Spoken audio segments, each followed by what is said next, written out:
কেমন আছো বন্ধুরা? আজকে একদম সকাল থেকে ভিডিওটা স্টার্ট করেছি, কারণ আমার এরকম হয় যে তোমাদের ভিডিওটা সকাল থেকে স্টার্ট করা হয় না। প্রথম কদিন করেছিলাম, তারপরে হয়নি আর আমার কদিন। তো এই দেখো, একদম আজকে কিন্তু সকাল থেকে স্টার্ট করেছি। এই দিকের লকটা খুলে দিলাম, কারণ আজকে এই দিকে কিছু কারেন্টের কাজ হবে, তো তার জন্য একদম লক খুলে দিলাম। আর দেখো সকালবেলা কেমন রোদ্দুর উঠেছে, তোমরা কি বুঝতে পারছো কি না বলতে পারছি না। আর এখন তো হচ্ছে কখনো প্রচণ্ড রোদ্দুর, কখনো প্রচণ্ড বৃষ্টি, আর বৃষ্টি হচ্ছে যখন প্রচণ্ড বৃষ্টি হচ্ছে, তো খুব বলা মুশকিল হয়ে যাচ্ছে যে কখন কি ওয়েদার থাকবে। আর যার জন্য বাইরে বেরোতে সত্যি ভয় লাগছে। তো চলো দিনের একদম শুরুটা আরম্ভ করে ফেলি। আজকে কিন্তু প্রচণ্ড ব্যস্ততার মধ্যে দিনটা যাবে, আর কেন যাবে সেটা তোমাদেরকে বলবো।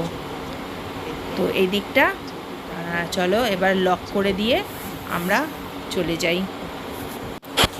আর এই এক গ্লাস গরম জল দিয়ে আমার দিনের কিন্তু শুরুটা আরম্ভ হয়। এই গরম জলটা আমি বহু দিন ধরে খাচ্ছি, এতে কিন্তু আমি প্রচুর উপকার পেয়েছি। মানে বলতে পারো এই অম্বল জাতীয় জিনিসগুলো যেগুলো হয় আমাদের, সেটা কিন্তু এই গরম জল থেকে আমি অনেকটা রিলিফ পেয়েছি। আগে নালে আমার প্রচণ্ড ওষুধ খেতে হতো, কিন্তু এখন আর সেটা হয় না এই গরম জলের জন্য। আর দেখো বাইরে সবাই যে যার কাজে ব্যস্ত। পেপারওয়ালা বাড়িতে পেপার দিয়ে যাচ্ছে, আর দুধওয়ালা বাড়িতে দুধ। মানে আমাদের এখানে হয়তো এখন সব জায়গায় হয়ে গেছে, প্যাকেট দুধ বাড়িতেই দিয়ে যায়, বাজার থেকে আর গিয়ে বা দোকান থেকে গিয়ে কিনে আনতে হয় না। আমাদের বাড়ির ক্ষেত্রেও সেই একই জিনিস। আর দেখো তোমাদের সঙ্গে কথা বলতে বলতে দেখো এটা কে এসছে। দেখছি আমি বাইরে কি করছি, ও এসে দেখতে আরম্ভ করে দিয়েছে। তো আজকে কিন্তু ও স্নান হবে, কারণ ওকে বৃষ্টির জন্য বেশ কদিন স্নান করানো হয়নি। আর এই দেখো নতুন বাথরুমে এত বড় জায়গা পেয়ে তিনি শুয়ে শুয়ে স্নান করছে। এত দেখো আরাম, মানে কি আরাম। আর শান্তনু মানে ওকে গা পঞ্চ করাচ্ছে, দেখো পুরো শুয়ে পড়েছে। একটু কিছুক্ষণের জন্য দাঁড়িয়ে দাঁড়িয়ে করছিল, তারপর শুয়ে পড়েছে। আর শান্তনু ওর মধ্যেই ওকে করিয়ে দিয়ে যাচ্ছে। এত বড় জায়গায় আর ছাড়ে কেন। আর নতুন বাথরুমের কিন্তু একদম উদ্বোধন ওই করে দিয়েছে। বাথরুমটা এখনও কিন্তু সেইভাবে পুরো কমপ্লিট হয়নি।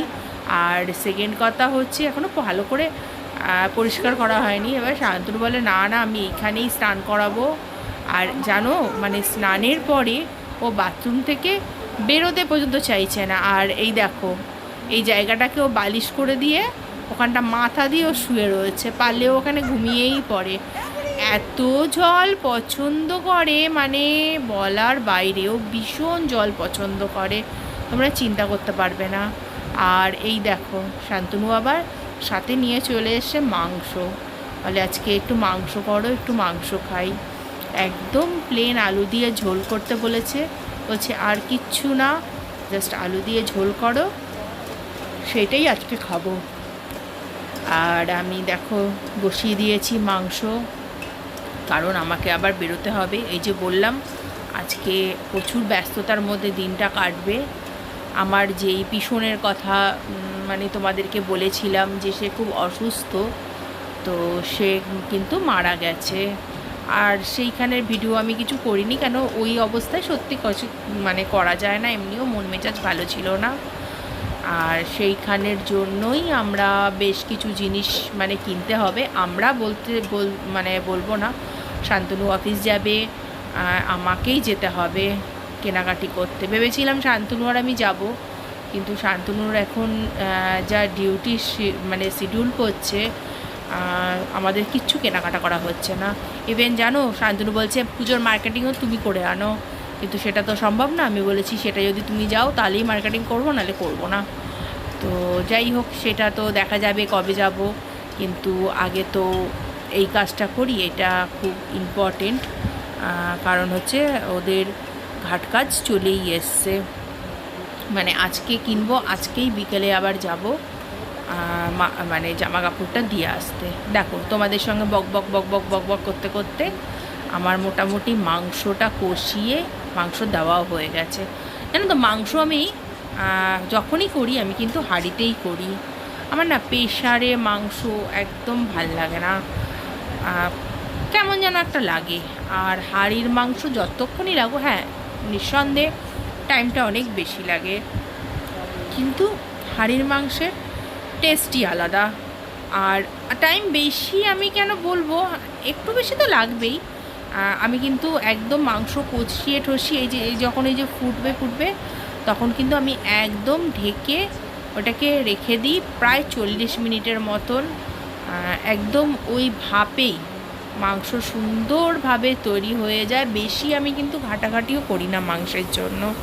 আচ্ছা যাই হোক, দেখো এই তো হয়ে গেছে। আলু তো আগেই ভেজে রেখেছি, তোমাদের ওটা দেখালাম।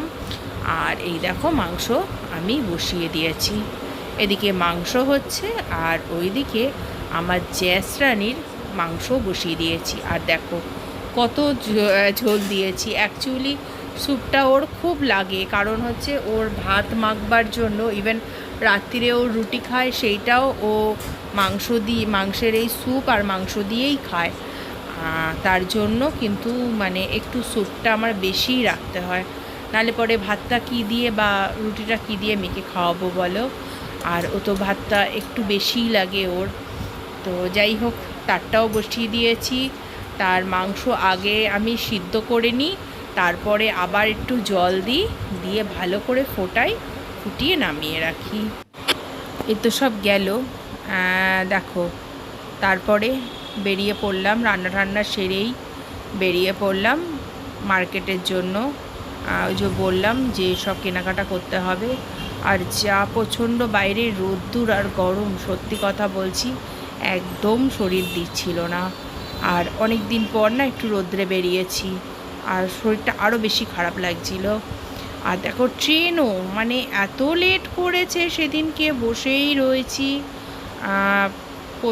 মানে এক তো গরম, তার মধ্যে মানে ট্রেনের জন্য বসে বসে প্রায় 20 মিনিট পর ট্রেন এসছে। আর এই দেখে দেখো ট্রেনে উঠেই, এখন তো পুজো এসে গেছে, আরও ফেরিওয়ালা বেশি, প্রচুর ফেরিওয়ালা। আর এই ট্রেনটা আমি নৈহাটি বজবজটা পেয়েছি, তো এইটা কিন্তু বেশ ফাস্ট আছে, খুব তাড়াতাড়ি পৌঁছে গেছি।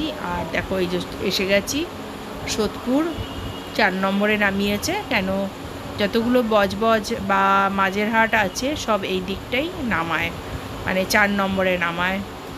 তো সাবই দিয়ে এবারে আমি চলে যাব 1 নম্বরের দিকে। কেন, সোদপুরের সমস্ত মার্কেট ওই 1 নম্বর বা বিটি রোডের দিকেই রয়েছে। আর এই দেখো বহু পুরনো টানেল এগুলো, আজকের না, প্রচুর পুরনো। আচ্ছা এই দেখো চলে এসছি, এটা এম বাজার। এম বাজারটা কিন্তু সোদপুরে একদম নতুন খুলেছে, এর আগে আমি দেখিনি। তোমরা যারা আমার ভিডিও দেখো তোমরা দেখেছো, আমি কিন্তু প্রচুর সোদপুরে আসি আর সোদপুর থেকেই বেশি মার্কেটিং করি। কিন্তু কদিন আগেও আমি এসছি, কিন্তু এম বাজার তখনও খোলেনি। মানে আমি যাচ্ছিলাম শ্রীনিকেতনের দিকে বা ওই দিকে টেন্সফেন্সের দিকে, কিন্তু এম বাজারটা দেখে আমি ভেতরে এলাম, কারণ আমার ভাইয়ের বউ আর ভাই খুব এম বাজার থেকে ওরা মার্কেটিং করে। তো আমি দেখে আমি চলে এসেছি। আর দেখো বেশ কটা জিনিস কিন্তু আমার পছন্দ হয়ে গেছে, সেটা আমি নিয়েও নিয়েছি। এবারে চলে এলাম বিলিংটা করতে। একটু তাড়াতাড়ি করছি, কেন অনেক কিছু মার্কেটিং করতে হবে। আর এই দেখো এটা হচ্ছে ওপরে ছেলেদের, কিন্তু আমার আর যাওয়া হয়নি, কারণ হচ্ছে অনেক দেরি হয়ে যাচ্ছে।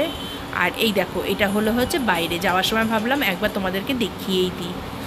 এটা হচ্ছে সোদপুরের স্টেশন মার্কেটের বাজার। এখানেও কিন্তু প্রচুর জিনিস পাওয়া যায়, মানে চিন্তার বাইরে। প্রচুর এখানে জামা কাপড়, তারপর হচ্ছে বাসন, প্রচুর খাওয়ার ছোট ছোট দোকান রয়েছে, ব্লাউজের দোকান, ঠাকুরের পোশাকের দোকান তো প্রচুর।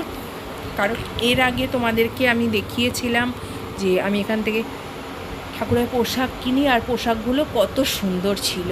অনেক দোকান ওইখানে। ওখানে। যাই হোক, দেখো চলে এসেছি শ্রীনিকেতনে। ভেবেছিলাম এত সকালে একটু হয়তো ভিড় কম হবে, কিন্তু কোথাও ভিড় নেই। এম বাজারে তো প্রচণ্ড ভিড়। আর এই দেখো, চলো এটাকে রেখে দিই, রেখে টোকেনটা নিয়ে নিয়েছি। আর আমি যেটা নেব সেটা হলো শাড়ি, কারণ বাচ্চাটার ড্রেস আমার নেওয়া হয়ে গেছে। আর তার সাথে আমার ভাইয়ের বউরও একটা ড্রেস নিয়েছি, সেটা এম বাজার থেকেই নিয়েছি। কিন্তু এম বাজারে শাড়ি আমার ভালো লাগেনি। ওখানে কিন্তু শাড়ির খুব একটা ভিডিও আমি করতে পারিনি। দেখো মোটামুটি নিয়েও নিয়েছি শাড়ি, সেগুলো তোমাদেরকে দেখিয়ে দেব পরে।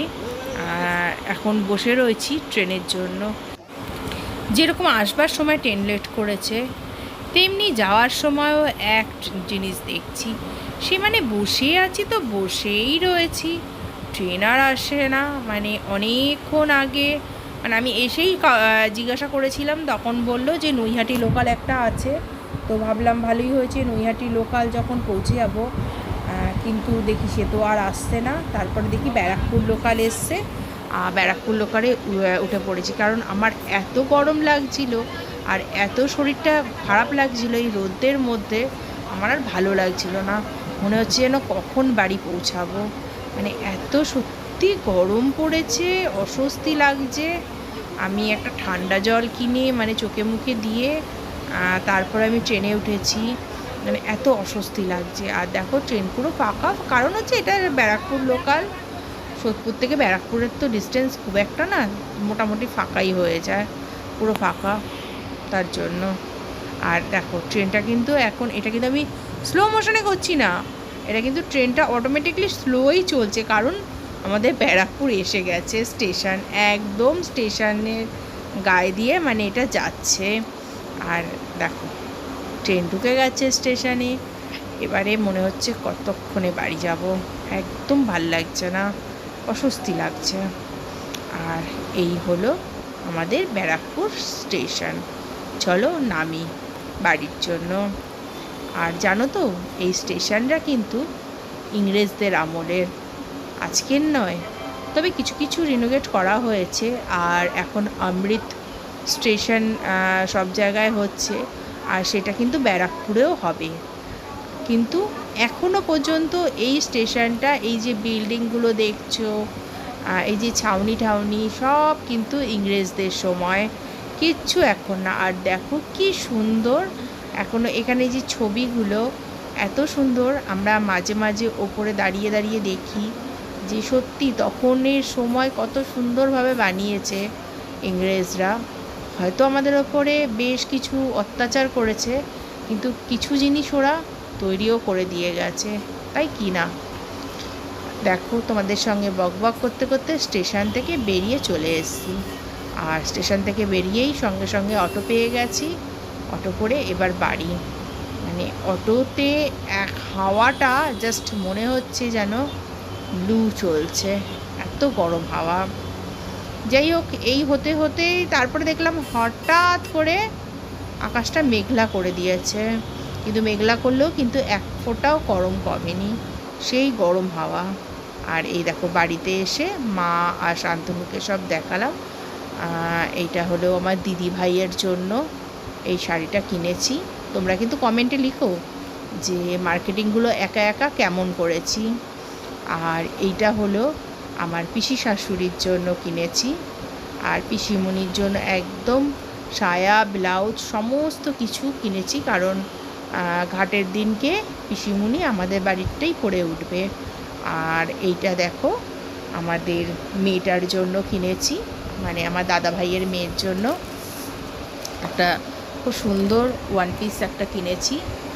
আর এটা হলো দাদা ভাইয়ের শুধু শার্ট কিনেছি, আর তার সঙ্গে ধুতি, আরও গেঞ্জি ফেঞ্জি এগুলো দিতে হবে। আর সেটা কিনে আনিনি সকালে আমি, তাই বিকেলে শান্তনু আর আমি বেরিয়ে আবার এগুলো কিনতে চলে গেছি এখানেই। কারণ সোদপুরে আমি জানি না কোথায় কিনবো না কিনবো আর কেমন কিনবো, এইটার ঠিক আইডিয়া আমার কাছে নেই। তো ওইটা কিনে নিয়েই সঙ্গে সঙ্গে বেরিয়ে গেলাম আমার পিসি শাশুড়ির বাড়িতে। অ্যাকচুয়ালি পিসি শাশুড়ির বাড়িতে আমরা গেছি পরে, আগে আমরা গেছি আমার ননদের বাড়ি, কারণ এইগুলো সব ননদের বাড়িতে রাখবো। আর ননদই সব ওগুলো দিয়ে দেবে পরের দিনকে। আমাদেরকে আসতে না করেছে, কারণ আজকে পরের দিন 1টার সময় ওদের টাইমিং দিয়েছে ঘাট কাজের, যার জন্য দিদিভাই দাদাভাই বলল আর আসতে হবে না, এত দৌড়াদৌড়ির মাঝখানে আর তোকে আসতে হবে না। তো তার জন্য আর আমি সেদিনটা যাইনি। আমরা যাব আবার শ্রাদ্ধের দিনকে। আর ওই যে বললাম, আমাদের কিন্তু এখনও কিচ্ছু কেনাকাটা হয়নি, পারলে একটুখানি বেরিয়ে পড়বো কেনাকাটা করতে। যাই হোক, চলে এসেছি ননদের বাড়িতে, আর এখানেই আমার ব্লগটা আজকে শেষ করলাম। তোমাদের কেমন লেগেছে অবশ্যই জানাবে, আর নতুন আরেকটা ব্লগে তোমাদের সঙ্গে দেখা হবে। আজকের জন্য